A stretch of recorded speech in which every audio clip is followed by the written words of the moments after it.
नमस्कार सर्वांना। मी रिटायर्ड नायब सुभेदार गोरक्षे शिरसाट।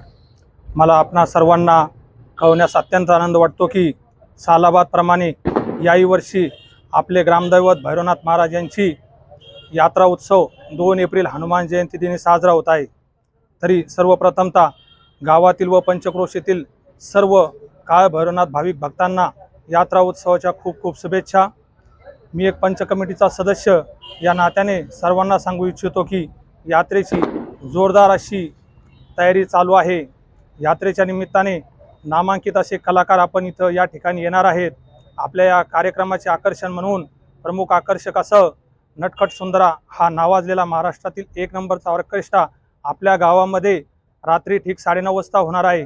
तसेच अहिल्यानगरचं सुप्रसिद्ध असं brass band Swami Samarth band ही आपल्या कार्यक्रमाचं एक आकर्षण असणार आहे।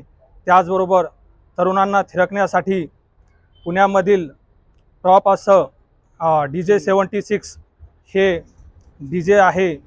याचबरोबर फटाक्यांची आकर्षक अशी रोषणाई आतषबाजी करण्यात येणार आहे। त्याचबरोबर पारंपरिक असं आपलं ढोल लेझिम पथकही या कार्यक्रमात आहे। असे चांगले असे कलाकार पिपाणीचे ह्याही ठिकाणी आपण बोलवले आहेत।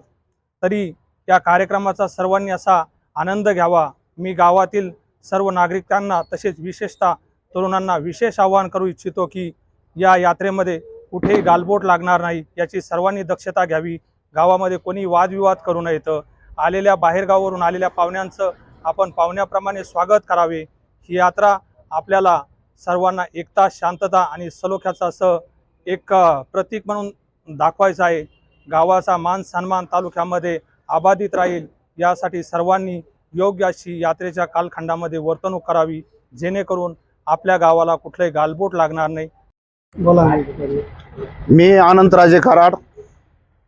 दरवर्षीप्रमाणे याही वर्षी आमच्या शिरसाटवाडी गावचे ग्रामदैवत काळ भैरवनाथ देवस्थान यात्रा महोत्सव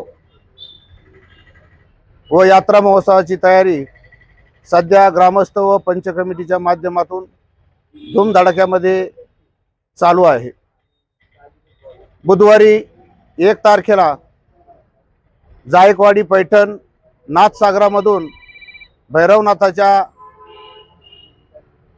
मूर्तीला स्नानासाठी कावडी पैठणवरून जवळजवळ 40 ते 50 किलोमीटरवरून पाणी घेऊन शिरसाटवाडी गावाकडे येत असतात। त्या कावडीची मिरवणूक पाथर्डीमध्ये पूर्ण तालुक्यामध्ये भव्य दिव्य अशी मिरवणूक कावडीची पाथर्डी शहरामध्ये पार पडत असते। दुसऱ्या दिवशी सकाळी शिरसाटवाडी गावात कावडीची भव्य दिव्य अशी मिरवणूक पूर्ण गावामधून निघून 9:30-10च्या दरम्यान भैरवनाथाच्या मूर्तीवर गंगाजलाचं स्नान घालण्यात येत असतं। रात्री 7:30 ते 8च्या दरम्यान भैरवनाथाच्या मूर्तीची छबिन्यामधून भव्य दिव्य अशा प्रकारची मिरवणूक, पालखीची मिरवणूक गावामधून निघत असती। त्यानंतर 8:30-9च्या दरम्यान भव्य दिव्य असा महाराष्ट्रामध्ये गाजलेला ऑर्केस्ट्रा मंदिरापाशी ठेवलेला आहे। त्यानंतर फटाक्याची आतषबाजी मोठ्या प्रमाणात होत असून तालुक्यामधून मोठ्या प्रमाणात भाविक भक्त या काळ भैरवनाथ यात्रेसाठी येत असतात। म्हणून मी सर्व शिरसाटवाडीकरांना व गावातील तरुण मंडळींना विनंती करतो की सर्व यात्रा कार्यक्रम शांततेत पार पाडावा व आपल्या हातून कोणाचाही आनंद हिरावून घेतला जाऊ नये, म्हणून सर्वांनी या कार्यक्रमाचा आनंद घ्यावा। भैरवनाथ महाराज की जय।